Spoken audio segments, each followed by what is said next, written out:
You have not because you ask not, or you ask amiss. You know, amiss meaning doubting.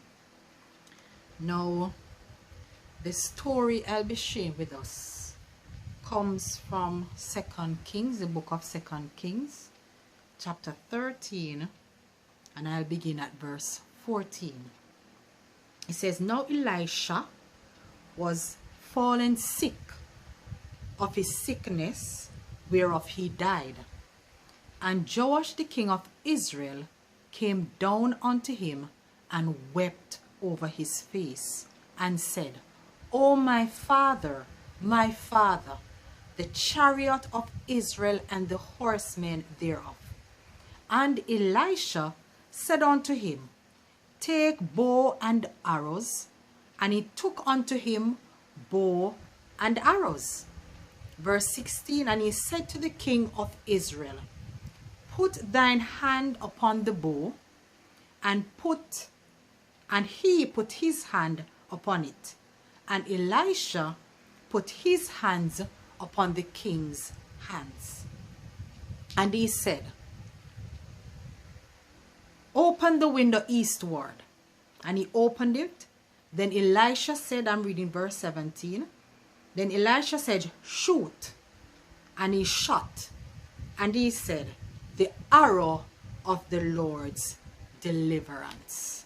The arrow of the Lord's deliverance. I'll stop there for now. You know, this is such a story where the king of Israel, as it says, was in great distress. You know, he was crying because, of course, the enemies of Israel was having the upper hand. You know, they were in dire straits, and they wanted, you know, he desperately wanted God's people to be delivered from their enemies. Now, he went to the man of God, Elisha. And Elisha, we are told, was on his deathbed. You know, he was ill, and apparently, you know, the Lord would have, his work rather was not over. You know, so though he was on his deathbed, he had this last mission to carry out. And the king went to him and sought help. And Elisha, the Lord impressed upon Elisha to use an object lesson to teach the king and to bring about deliverance to God's people. And here he's instructing the king, get bow and arrow. Of course, bow and arrow was back then weapons of war. And he told him, he gave instruction, open the window eastward. And opening the window eastward is significant because in the east, you know that when in the morning, when you wake up and you look towards the east represents, you know, where the sun comes up in the morning. And we know in Malachi 4 verse 2, it tells us that Jesus is the Son of righteousness who will arise with healing in his wings. So the window was open eastward. The king got another instruction, shoot. And he shot the arrow. And the arrow there represented the arrow of the Lord's deliverance. Meaning, look here, deliverance was assured. That was the assurance that the king got. Their deliverance is assured. But listen now, as we read further. It says, and the arrow of the Lord's deliverance from Syria. This is Elisha still speaking. For thou shalt smite the Syrians in Apex till thou have consumed them. That was the plan. That was the mission, to consume Syria. Right? Now it goes on, Elisha goes on to give more instruction in verse 18, and he said, take the arrows. Remember, the arrow represents the Lord's deliverance. Take the arrows, and he took them. And he said unto the king of Israel, smite them upon the ground. And he smote thrice and stayed. This is verse 18. And the man of God, verse 19, was wroth with him. Elisha was upset. And Elisha said, thou shouldest have smitten 5 or 6 times. Then hast thou smitten Syria till thou hast consumed it. Whereas now thou shalt smite Syria but thrice or 3 times. So the arrow represents God's deliverance. The man of God said, take the arrow, hit them upon the ground. And of course, the king just hit there 3 times.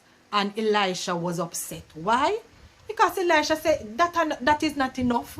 You're only going to beat the enemy 3 times. You should not smite it 5 or 6 times so that you consume them. Because remember, you know, in verse 17, Elisha said to him, you're going to smite the Syrians till you have consumed them. But I don't know if in the king's mind, maybe the instruction that he got from Elisha, maybe he thought it was so childish. You know, sometimes, you know, God gives us instruction and we do not carry it up because sometimes, you know, sophisticated enough. Sometimes, you know, people might look on and they might go laugh off our way, and, you know, we feel a way, you know, cute, to feel ashamed to do it because, no, sir, you know, that is not me. That is not, you know, I am there and that is like down there. You know, but when the Lord gives us instruction, we just have to carry it out even when it look foolish. Even when it look, you know, makes us look away to our friends and family. We just have to, the Lord says it, we have to do it. And you know, it goes to show, as I said earlier on, you have not because you ask not. And when you ask wavering. So him go and ask for deliverance. But he never really want the deliverance. Because, and the king in verse 14, he says that the king was crying. So you wonder, you know, sometimes, you know, with deliverance don't come because, all right, this time you might be crying because the stress seems heavy.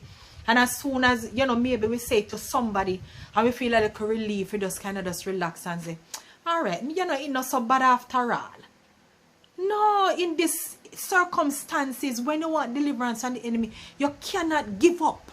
You cannot for a moment relax spiritually now. You have to get into it. You have to be determined. You have to make up your mind.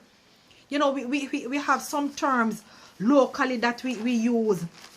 You know, friends, we have to really to be determined, to persevere until the end. You know, you have to reach. I don't know if you have never been in a situation where the enemy really have you, because sometimes, you know, we have struggles and we're going through them for years.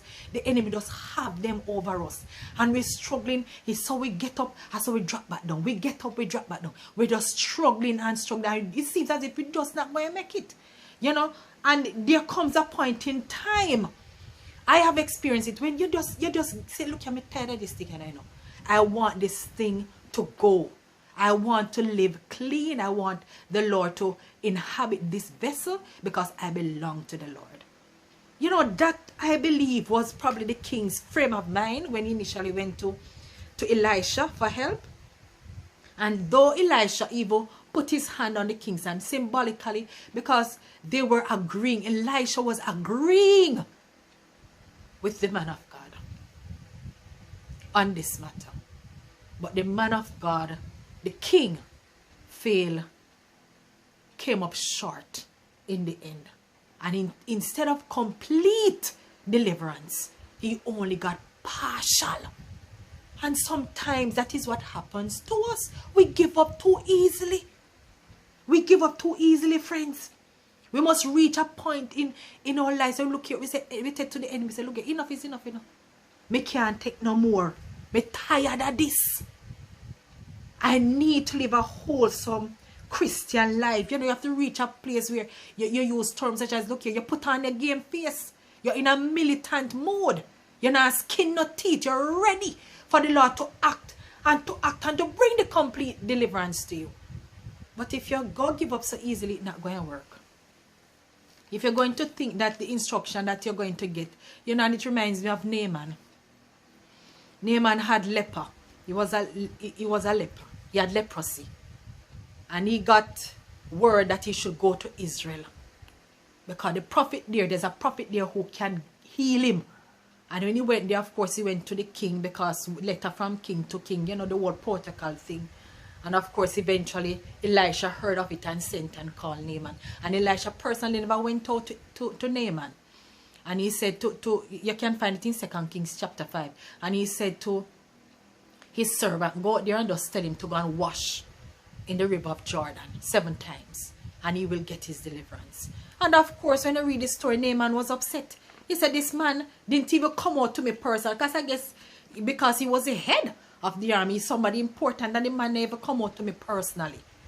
You know, him sent out him servant. And he was upset, and he was saying, you know, have better rivers than Jordan, even in Damascus. And he was listing, you know, the rivers that are so much better than the river in Israel. And his own men had to say to him, if he did tell us something hard to do, wouldn't you have done it? You know, something great rather to do, wouldn't you have done it? And he said, you know, just go and wash and be clean. Simple. But because it's not sophisticated enough, you know, it's not up there, it's the down there, so he didn't want to do it.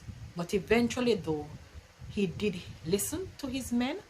He went, dipped in the Jordan River 7 times, and he came up cleansed of his leprosy.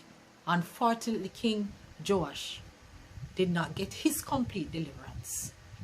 You know, and it is so sad. But, you know, friends, I want to encourage us.